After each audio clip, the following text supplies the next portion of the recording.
This piece of Transformers TCG content is brought to you in part by all these content creators and the Facebook community.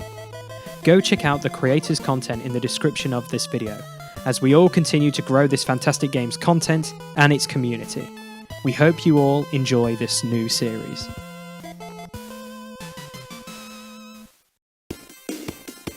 Autobots, roll out!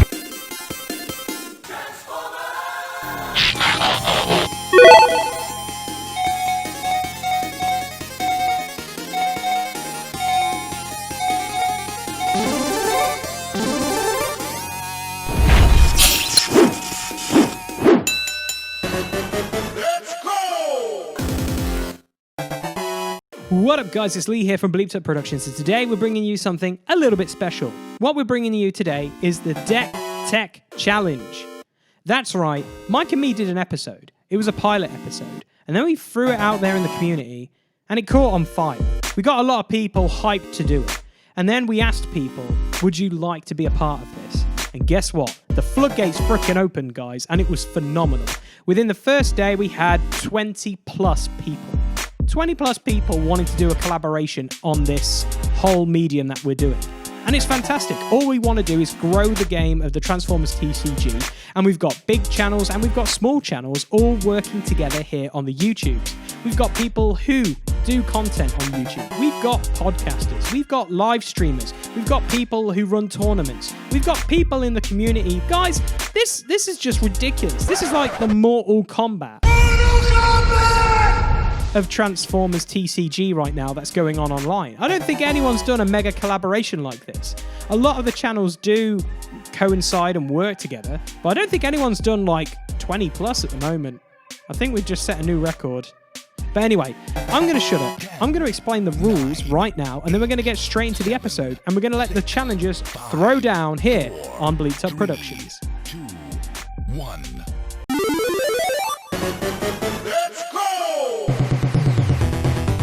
Okay, so the Deck Tech Challenge is very, very simple.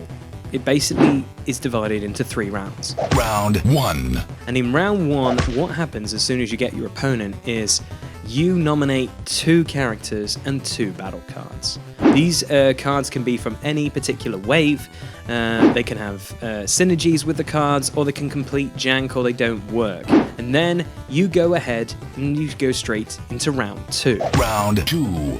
Now, round 2 is where you build the deck, and you try and build something that is either amazing or completely janky or something themed. You can choose what you want to do, but the problem is you need to use one of the cards that the other person has given you. You have to choose at least one of the characters and one of the battle cards. You could use both characters, or you could use both battle cards, but you have to at least pick one battle card and one character. And in round 2, you show the deck. You basically discuss it by telling what's in the card and a little bit of synergy, shall we say. And then we move into round 3. Round 3. Now, round 3 is where you guys have a battle report. Basically, you will record yourselves having a game using the decks, and it's basically one game, and that is it. But if you can't record your games, no need to worry, because round 3 is a little bit different, because it'll either be a battle report or talking about the deck synergies. Now, I know not everyone can record, so basically this is basically a little bit of information for people who are going to try out this deck, what to look out for.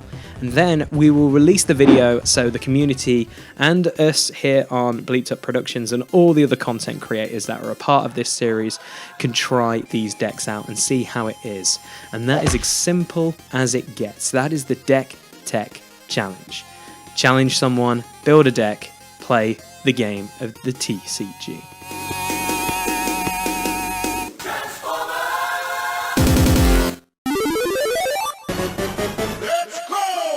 Hello Hello, ladies and gentlemen, boys and girls of all ages. This is episode 7, a fatal Facebook off between my good friend Ben Cox and my good friend Matt Armstrong. They're just sorting out their microphones at all their levels at this precise moment, so I'm just going to talk for a little bit just before we get into this episode. So the guys, unfortunately, can't get together via webcams and technology and stuff like that to do a battle report. So what they're going to do is they're going to talk about the synergy and the combos and the ideas of their deck. So this is going to be a bit of a different episode to what you're used to, but it should be a ton of fun because Ben and Matt have really, I absolutely love these guys. They're some really cool people in the community, and not just because I've met them both personally, I just know they're going to throw some really fun curveballs at each other. So let's get straight into it then. So let's make Ben, you do your introduction first, and then we'll get Matt to do his introduction.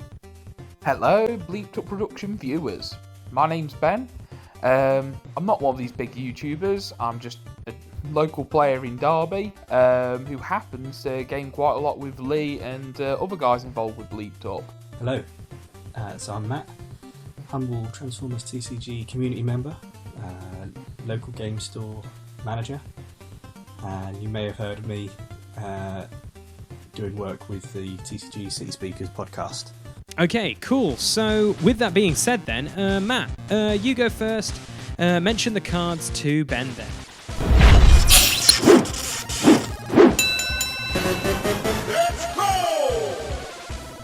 So Ben, for your cards, I am giving you, for characters, Autobot Hound from Wave 1.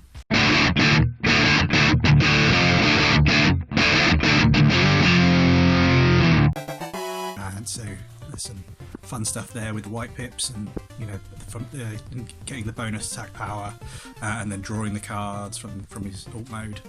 Then for your other character, I've gone with Mercenary Deadlock from Wave 4.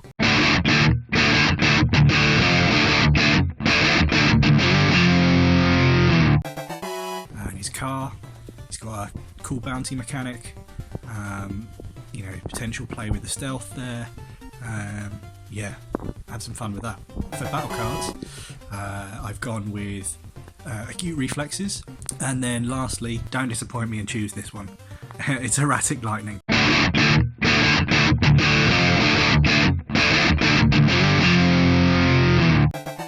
So a utility that's going to play off that white mechanic. Then which is basically just Hound's ability, right? Erratic Lightning is obviously a big popular card for aggressive decks. That amazing +3 and the -1 defense, but a lot of people don't really care about that so much. So yeah, they're the 4 cards. Enjoy, and I look forward to seeing what you build. Okay, yeah. So Ben, you've got to work with Hound and Deadlock for your characters, and then you've got Acute Reflexes and Erratic Lightning. Very, very interesting indeed. So Ben, if you want to give Matt his cards now. For my opponent's Deck Tech Challenge, Mr. Matt Armstrong, you are getting Soundwave from the duo box of Blaster and Soundwave.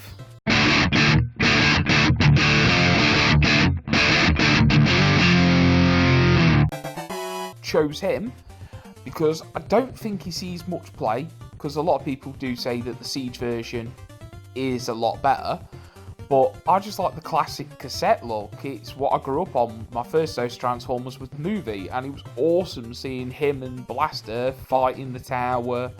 I just love his design. Also, I think his ability is really quite good, but it requires a longer play than Blaster does. Other character is Specialist Sandstorm.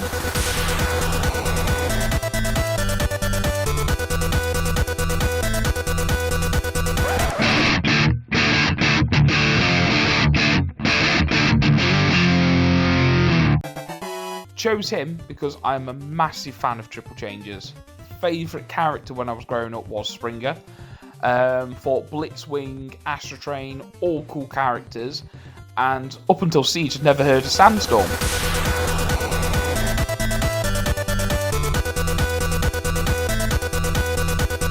Yet again, he's another character I don't see much play in my local area anyway. But I love his card design of having a different form for different types of characters. You know, bonuses against specialists, bonuses against melee, bonuses against ranged. And for your battle cards, you are getting Showing Off and Kinetic Converter.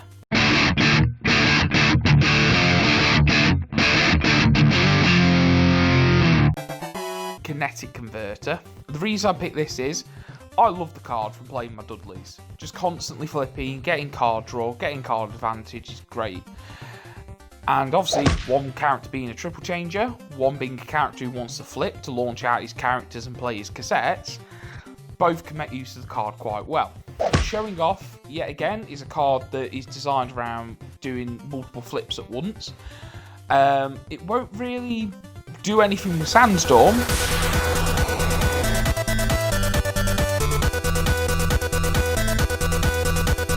But it will with Soundwave, because what's really cool is with Soundwave, you can start off in cassette mode, to use Showing Off to flip into your bot mode, then flip back into a cassette mode, and then transform again into Soundwave, and you've just put 2 cards of your opponent's hand on top of their deck, so they're going to be wasted to flips, and you've launched out 2 cassettes and made your field 2 wider. I'm really hoping Matt does something quite special with either of them, especially Sandstorm. Just because every time Sandstorm is mentioned, if Lee doesn't start playing Sandstorm by Darude, the video is a complete waste of time. Let's go! Round 2, fight! So, initially, before it was Wave 5, I was thinking about using Sandstorm.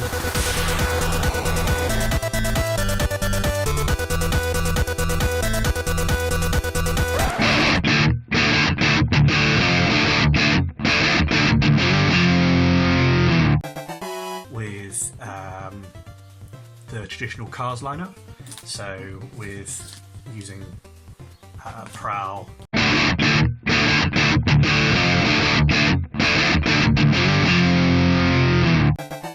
from Wave 1, and the Cliff Jumper.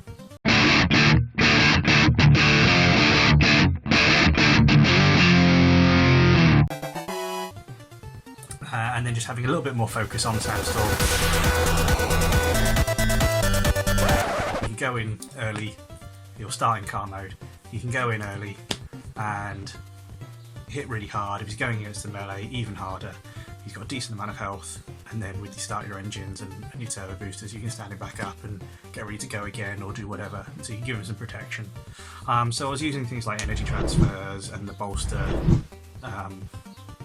force field combo with, you know, access to Cliff Jumper, and I was using the Kinetic Converter. Had a draw engine in there to try and help me see those pieces. And obviously you want to see you start your engines in a cars build.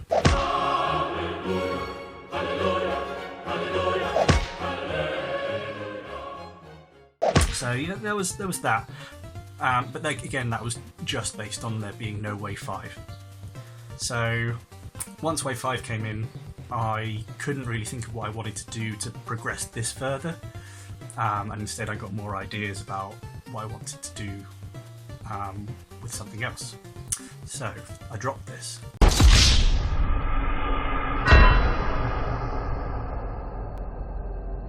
I moved on to this guy.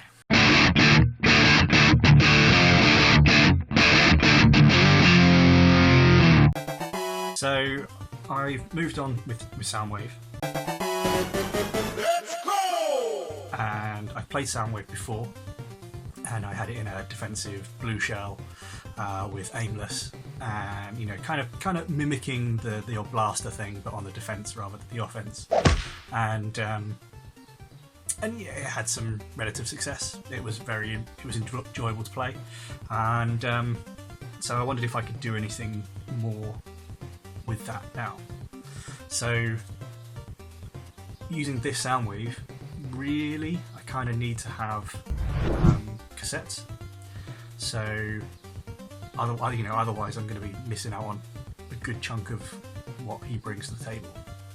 So I have brought some cassettes with me, and I have brought trusty friend, loyal companion, Ravage.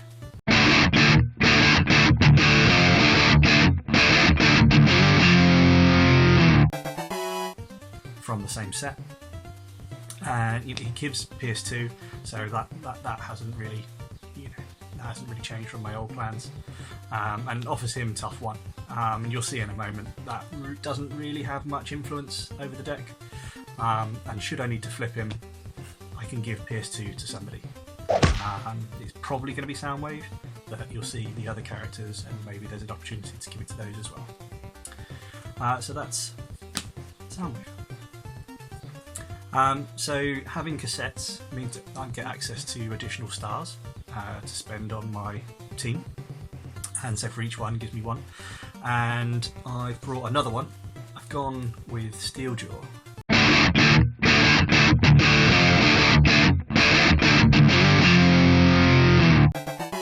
And you might be able to tell straight away what the deck's going to probably hold. As this guy has bold, and he offers bold to Soundwave. Should I need to flip him, it's going to offer bold one to somebody else. So yeah, I'm going the aggressive route this time round. So I'm kind of, I've kind of completely flipped over from the from what I'd done before. I have an extra character. I've got 7 stars to play with, and I could play some star cards, and there are some nice star cards now, but I don't know what I would want to use. So, as a character, as a 5-star character, I did have a look through, and I think the one that really stood out was Night Racer. But unfortunately, I don't have access to her. So I have gone with something that I'm a bit more familiar with.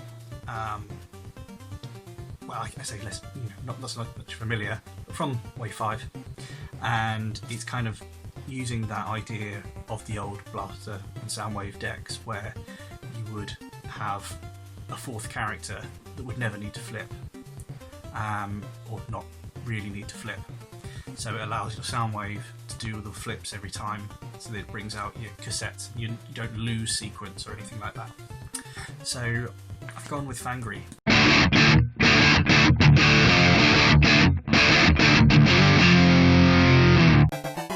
Because in alt mode, he starts in the mode that I really want to use, and that's his bold 2 side.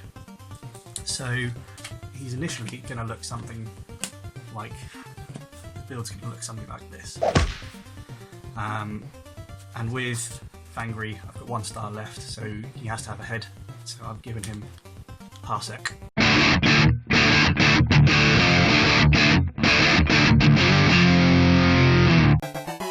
And should he be going against someone that is that has more stars than him, and there's going to be a large amount of times where that's the case, he'll get an additional bolt too. So that's the lineup.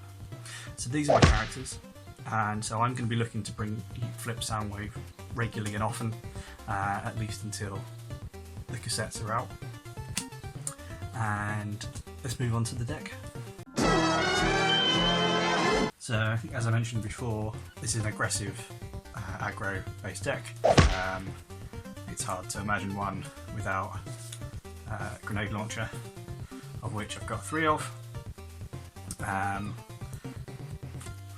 There's not a lot more to say really. I mean, it's got big damage. It's on colour. Good stuff. Another weapon. Again, 3 of. This is a new one from this set. It's a fusion borer.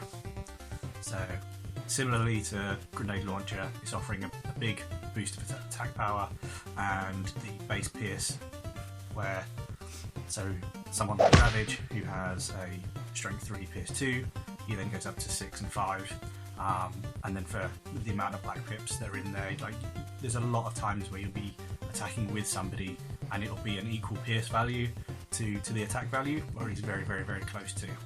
So I haven't had a huge amount of time to play games in Wave 5, So a lot of this is all real speculation, based on my experiences of the previous sets and like what I'm hearing like around the web and on the Facebook groups and such. And, you know, I've got a few friends that are doing like the webcam games and stuff at the moment, and yeah, they're giving me their feedback on what's cool and what's not. And so yeah, I've kind of taken that into some consideration. So we've got the next weapon is from Wave 3, finally seeing a place in many decks now, as I understand it. The RR Disruptor Blade again has the big boost of attack power like the other two, and this one can potentially hang around if you're flipping blacks. Spoilers, there's a fair amount of blacks in here, so yeah, there's a high chance where this will just stick around, so maybe making for a big problem for your opponent if they don't get rid of it. Moving on from the weapons then, we'll move on to armours, and I've gone with a couple of options here, and it's possible that I don't need these, but it's something that I've always felt that in an aggro deck, like having something like this to fall back on is really useful. So I'm hoping it works, and that's Force Field, so and I'll Wave 1 Classic. And so I have a card in here. Once we get to the actions, you'll see that there's a card that kind of combos with it specifically, and hopefully we can kind of see that to get it on the board quicker and easier. So yeah, I've gone with 2 of increased durability. I haven't gone with more because it's not like an unoffensive colour, so it's not orange, and I can't search for it. I just can't see it that regularly, and on defence it doesn't really do much if I flip it. And I've got Force Field as another option, and that being a white, it means I can flip extra cards on the attack or defence. This I don't really get that option. But yeah, plus 4 HP I think is going to have some relevance, and yeah, it could be annoying. Again, with the same card, I should be able to combo this out, and if I think that that's going to be useful, this will be worth putting down as well, or instead of the Force Field. This card I think is going to be really useful for being part of the draw engine. So yeah, I've gone with Kinetic Converter over the Showing Off.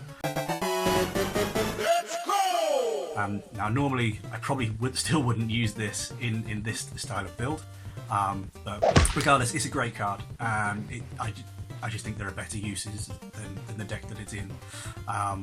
So yeah, ideally I've gone for all 3 because I want to see it as quickly as possible to make sure I get the use out of it. It will usually go on Soundwave, so because he's going to be flipping regularly, certainly if I see it early enough, so that he can flip to get the cassettes out. So you might get a couple of uses out of it, and yeah, the card draw is useful.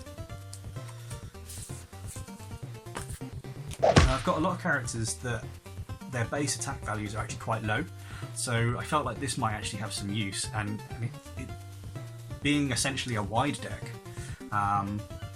it means I'm potentially going to get that turn where I can go like all out and have a big attack, and that's Nitro Booster. So with the cassettes and potentially with Parsec, if Angry should die early enough,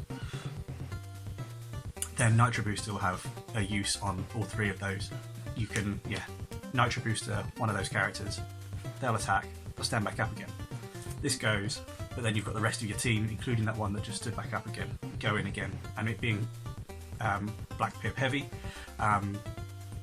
there's just going to be a lot of like pepper damage that's gonna whittle down your opponents. So yeah, I think it's going to be useful. So moving on to the actions, moving away from what was Supercharge and now going into Fight for Position, and yeah, I kind of adopted that same mentality here. Bold 2 for the trade with the Black Pip and on colour. I think, yeah, Bold 2 versus Bold 3, I think, you know, it's neither here or there in this situation. I think this is perfectly fine. Yeah, if I did feel like I just needed more punch, then maybe I could have Supercharge instead. But yeah, for now, this works perfectly fine. And like someone like Fangry, who's already bold 1 with Parsec on, and if he's in that right situation, he'll be at a bold 3 anyway. Bold 5 or bold 6, like at that point, I think, you know, it's pretty decent. I've gone with Magnetic Dysfunction Ray. Whilst I do have Autobots, and so Fangry will get affected whilst he's got Parsec on. I just think the plus side to it is just too good to really pass up. So yeah, dealing 1 damage to like Steel Jaw and Fangry, but to deal like 4 to the opponent, like it just seems, yeah, like I say, hard to pass up. And it being on colour as well, it swayed me. Extra option for direct damage, I've opted for Precision Fire. Again, 3 of. Choosing a mode, so while Fangry's in alt mode, he'll be fine from it, and when Soundwave's in his alt mode, he'll be safe from it. And you know, it might just be a time where I'm doing 1 damage. It could be that I'm doing 2 damage. It might be that I'm having to take damage as well. I think they're just times where you can you know, really utilize like what it's offering. Moving on, come with 3 of Wedge Formation. Now, in certain situations, it'll be a great card. It's the only green pip in the deck. It's probably one of the parts of the deck I really don't like. I just don't have more, and I know for me, I feel like this is quite a weak option to have as a green pip. Whilst I do have all 3 traits in the deck, the ranged one will only happen once Parsec becomes available. Up until then, I'm only really with Melee and Soundwave being the only specialist. The healing off of Melee is perhaps relevant, and the planning won't always be, because at the moment I actually don't have any of the double pip orange cards in here. So, like, planning for that sort of thing isn't going to be is not going to be optimal. If you're liking the idea, then yeah, feel free to get back to me, because like I say, I actually think the core concept of the build is, you know, it's quite fun. So yeah, closing out with the actions and the deck itself. So this is the card that I said could well combo quite well with the Nitro boosters, and that's Designated Target. I've gone with 2 of here because I won't want to see it like every time. When it flips, it's double black, which is pretty useful, and it gives PS2 to everyone. So when I'm in that situation where they're tapped out, which isn't going to happen all that regularly, and I've got like a couple of characters standing, then that's when I want to use it. And that's why I say it's potentially useful with Nitro boosters, because when one stands back up, that one's going to essentially get 2 chances with its additional PS2 and any other bonuses it might have, and then the rest of the team will go. So yeah, I haven't had like with the limited play that I've had with it, I've not had a chance to use this to see how powerful it is. It just feels powerful and useful in my head at the moment. And okay, so I've got 6 cards left. Concealing Contrails, so we're playing it on the defensive side again. So as I said about the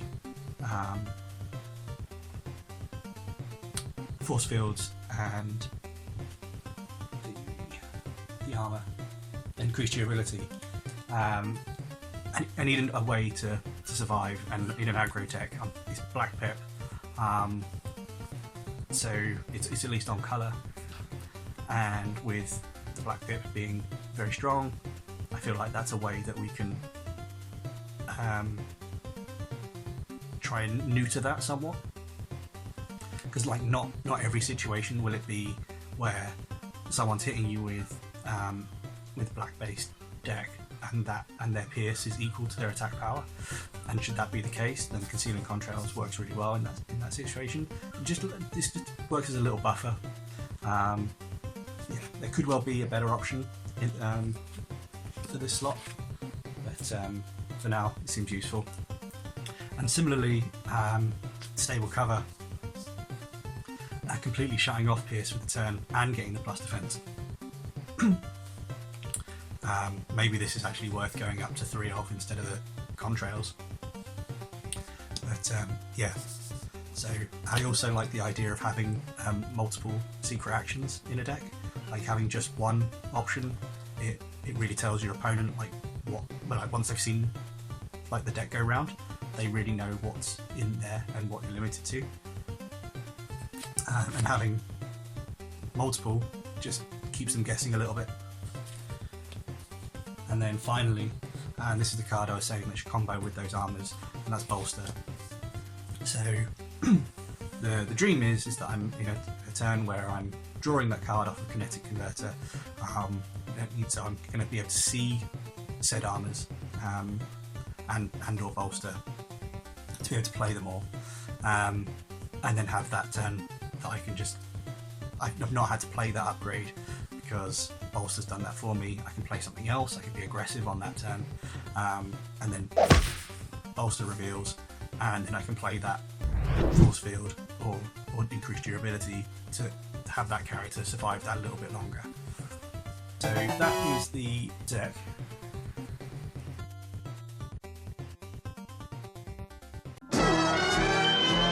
So here's the actual deck team lineup and deck list for the challenge that I've been given. So we'll start off with the hero of it, which is Autobot Hound from Wave 1.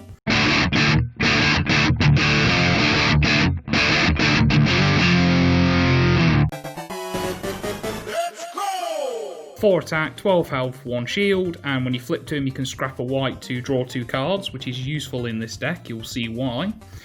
And then, yeah, the other side, 4, 12, 2, and when you get a white, +1/+1. Private Traxodon, sorry if I mispronounced that, I know the P is silent, there's bound to be a joke there.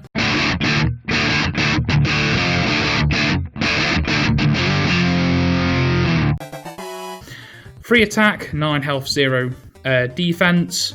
Battlemaster, so obviously when he dies, he flips to his weapon side, which is the binary Edgewing Scythe. When he's equipped to someone, they've got +3 attack, and when they flip double white, the base defense of the opponent becomes 0. Yet again, I think you begin to see a theme with the deck already. Last but not least, Autobot Mirage.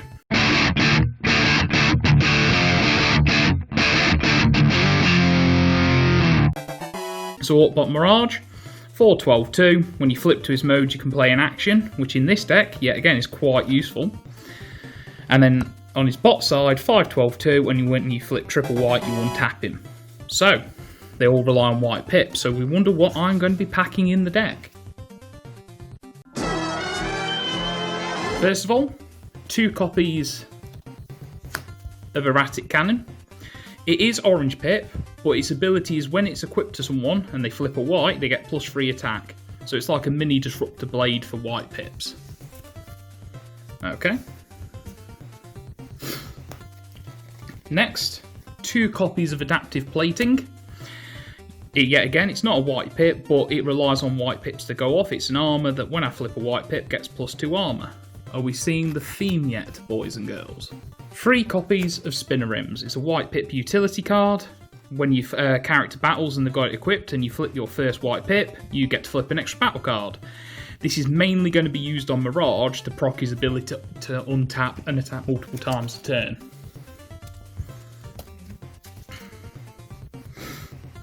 2 copies of Acute Reflexes. Let's go! It's a utility, white pip, gives you focus 1, and yet again, flip a white pip, you get +1/+1, another buff for white pips.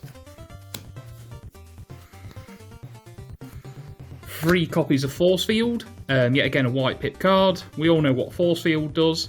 It's mainly in here because there are no blue pips other than what you've already seen, so if I'm going to take a big hit, this comes into play.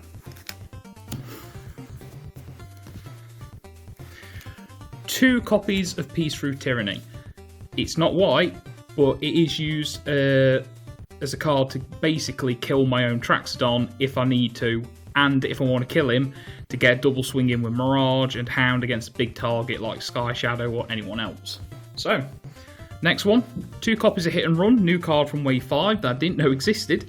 White Black Pip, and it's it allows you to turn from bot mode to alt mode, move a damage counter from yourself to someone else. So it's a cheeky way of moving damage to the enemy. Transforming Hound or Mirage into their other forms to either draw more cards via Hound's ability or play an action through Mirage. 3 copies of Sturdy Javelin, yet again, white pip, theme of the deck. On Hound and Traxodon, it gives them +2, and on Mirage, it's going to give him an ability to chuck 2 damage at someone of his choice. Quite useful when he's untapping as well, because it means you can chuck 1, swing again at somebody else. 2 rapid conversions, white pip again, and it lets me do the tricks with Hound and Mirage with action cheating and drawing cards. 3 escape routes, searchable, yet again, more tricks with flipping from bot mode to alt mode to get card draw and cheating actions. 3 Quartermasters, because I'm running a Battle Master, it allows me to bring him back if he's been scrapped, or move gear around the guys if I haven't got enough out to do a big swing. So you can swing with Hound, then next turn move the Siphon to Mirage, move their equipment, etc, etc.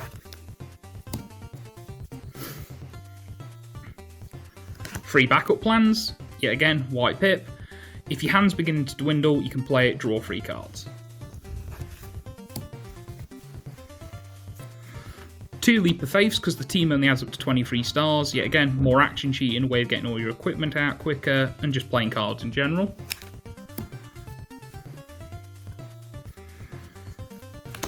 3 Dampening Fields, because I have no defensive buffs. This slows down orange decks against me. Anything with stupid amounts of bold or anything like that. Yet again, white pip. That's the big boy. 2 Fog of Wars. This is a bit of a weird one. Running it, obviously, for the white pip, and the main one is hand disruption seems a thing now, and this is the only hand disruption that I could find along with the next card, which hopefully stutters an opponent long enough for me to build the accessory pool for the 2 big guys. Last but not least, which fits in with the Fog of War, Espionage.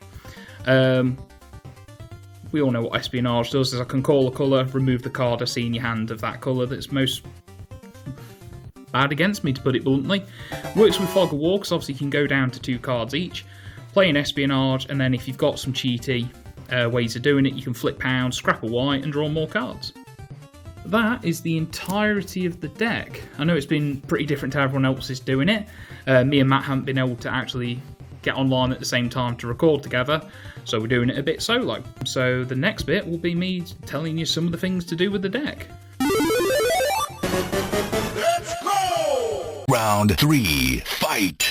So back for round 3 then, and covering some of the plays you want with the field. So, obviously, we all know with Battle Masters, you want these to die so they can equip onto the gear.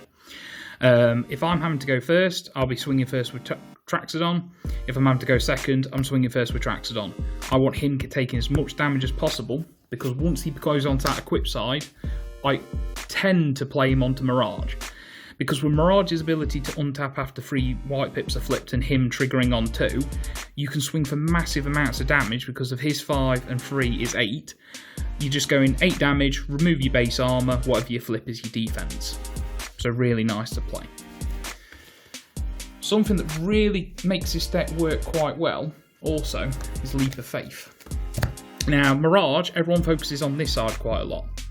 I've got a lot of flip cards in here like Rapid Conversion and Escape Routes. So it allows you to literally play one of those, flip it if he's attacked or he's not been able to untap or anything. You can flip him and cheat in a Leap of Faith, which then effectively gives you 2 extra plays off the top of your deck. Really good if you're going for your second turn. So if you've gone first, you swarm with Traxodon, you can flip Mirage over, play a flip card to flip him back, and then go Leap of Faith and play everything off the top of your deck. Okay. So obviously the aim of the game is to get the axe onto Mirage. But if Mirage doesn't untap due to some unlucky flip, because there are some non-white pips in here, there's a reason why you run, if I could find it, it's all in order as well. There we go, Quartermaster. So if you've only been able to tool up either Mirage or Hound with your toys from the deck, such as Erratic Cannon, the adaptive platings, what it allows you to do is to... Can you tell I'm really prepared for this?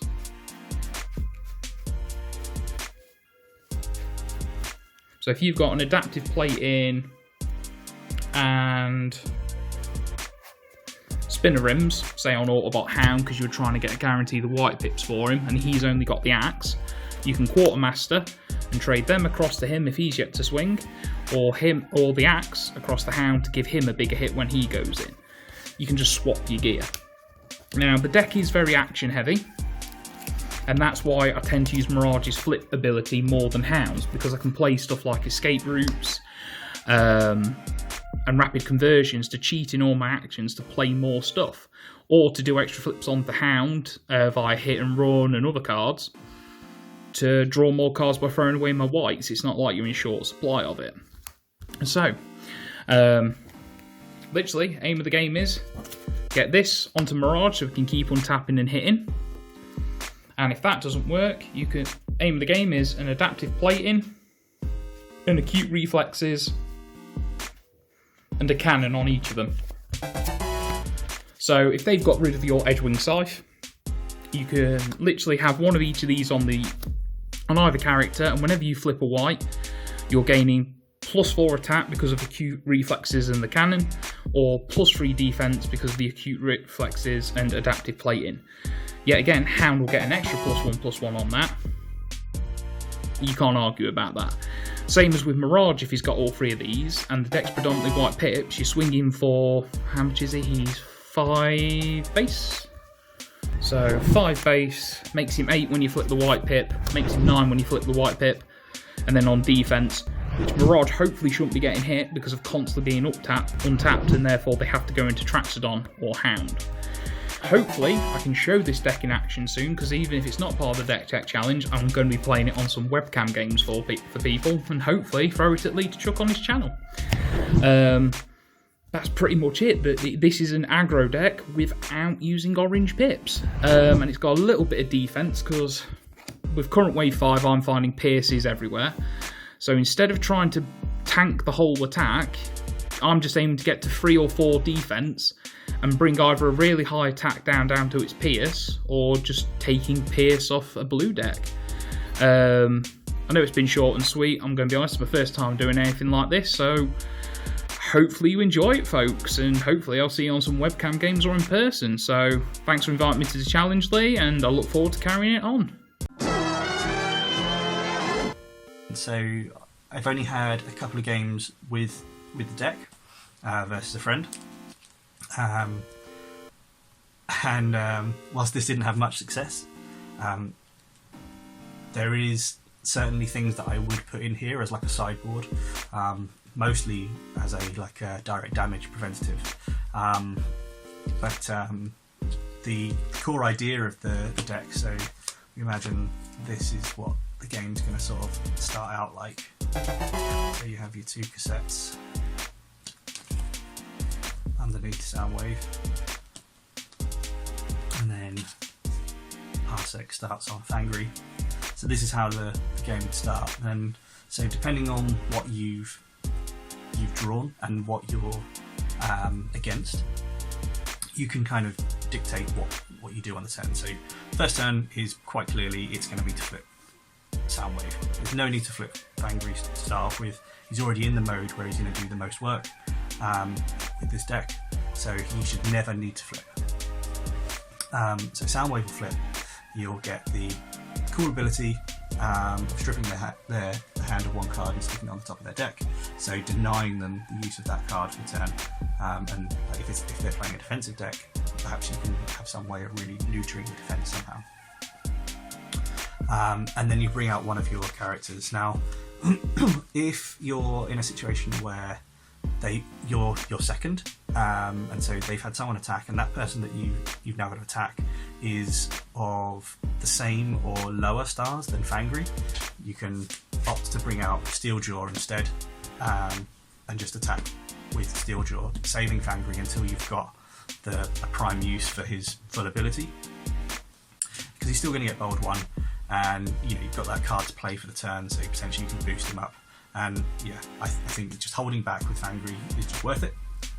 If you're going first, you've got free reign on who you want to attack with. So if you really want to still continue going on with Steeljaw, then great, cool, go for it.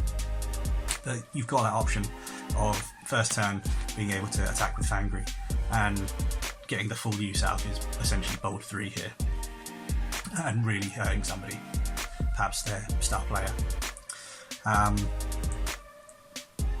And then you also don't have to bring out Steeljaw in that instance, so instead you could opt to bring out Ravage, so you can set up more of the Pierce game.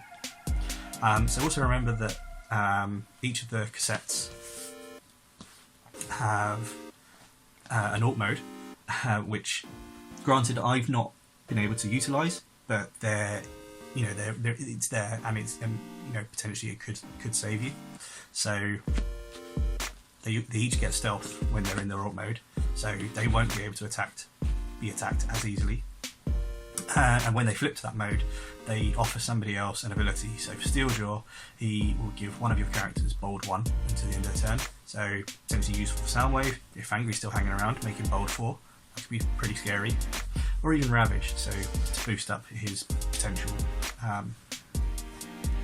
And then with Ravage, he can give someone Pierce 2. So again, they work with what the deck's trying to do at the moment. So yeah, that's why I opted for these 2 cassettes, and why I've not gone for a complete Decepticon team.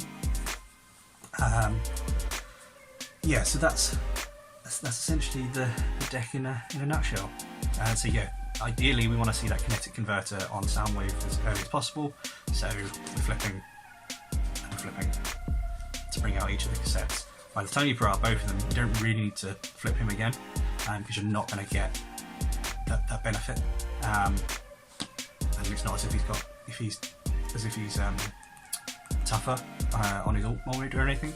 So yeah, unfortunately, I felt like neither of the battle cards I was given would work too well. Certainly with the route that I've gone. If I'd gone down the more defensive route, then perhaps showing off would have a place, and even then, Kinetic Converter would have more use. So I just didn't feel like the blue shell is as durable as it once was, and so I've opted to turn the table and go the more aggressive route. So yeah, I hope you enjoyed that. I hope this was the character that Ben thought said was his favourite, and I've done it some justice. And I hope anyone that's watching enjoys it. And yeah, if you've got any pointers, tips, I'm not going to dismantle the deck anytime soon, so yeah, hit me with some feedback, and yeah, let me know how you get on, and or any ideas of things to trade in or out.